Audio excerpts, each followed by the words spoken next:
With that, we bring in RFK Jr.'s campaign manager, former Ohio Congressman Dennis Kucinich.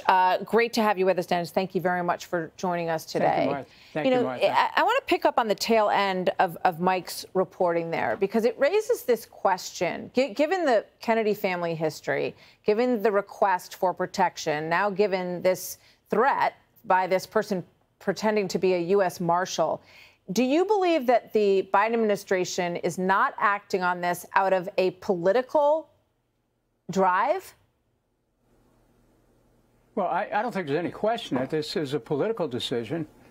President Biden has it within his power to direct the Secret Service to protect Mr. Kennedy. He has chosen so far not to do that.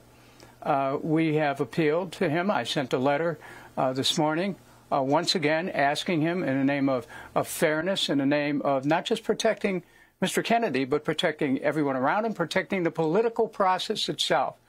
And the fact that we have not yet received a positive response, given the escalating danger of the security environment, is astonishing. So here's Miranda Devine in the New York Post. She says, what does it take for Joe Biden to grant his political rival, Robert F. Kennedy Jr., the Secret Service protection he's been requesting? Does Kennedy have to be mortally wounded by an assassin's bullet like his father or uncle? So have you received any response from the White House on this? Not yet. I just want to say, Miranda Devine probably is one of those journalists who has her fingers on the pulse of what's happening in the country.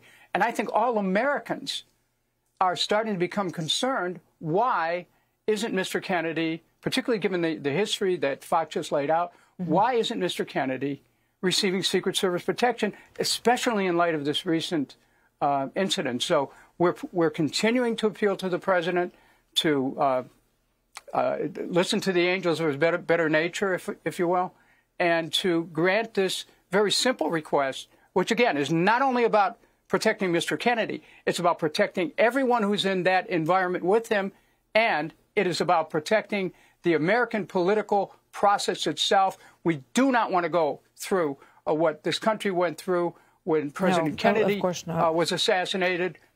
We cannot do that again. Let's just, what does it take? That's what I'm saying. What does it take for the president to respond? Well, I guess, the obvious point here is that there appears to be an effort to pretend like he's not running, to pretend like this campaign isn't happening.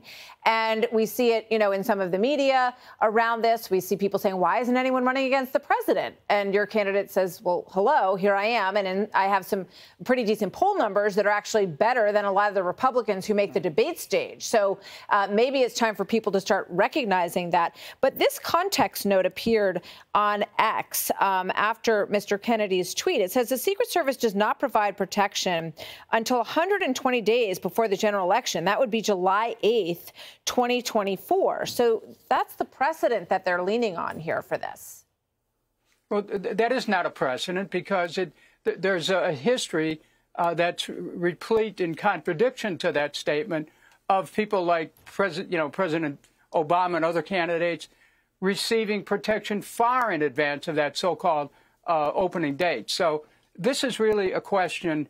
The danger has presented itself. We've had an incident.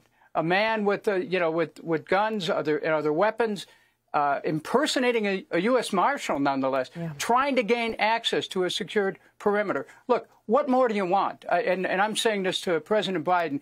Please, Mr. President, recognize your responsibility not only to the candidates, but to the political process itself and to the nation. To make sure that we don't go through any kind of trauma as a result of anybody getting hurt. All right. Dennis Kucinich, campaign manager for Robert F. Kennedy Jr. Good to have you here. I hope you'll come back soon. We can talk some more about New Hampshire and the delegate situation up there on the next round. Thank you very much. Good to see you.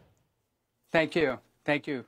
Hi, everyone. I'm Brian Kilmeade. I want you to do me a favor. I want you to click to subscribe to the Fox News YouTube page. This is the only way that I know for sure that you're not going to miss any great commentary, any great news bites, any great interviews coming your way on Fox. You can get it all here on YouTube. So subscribe right now.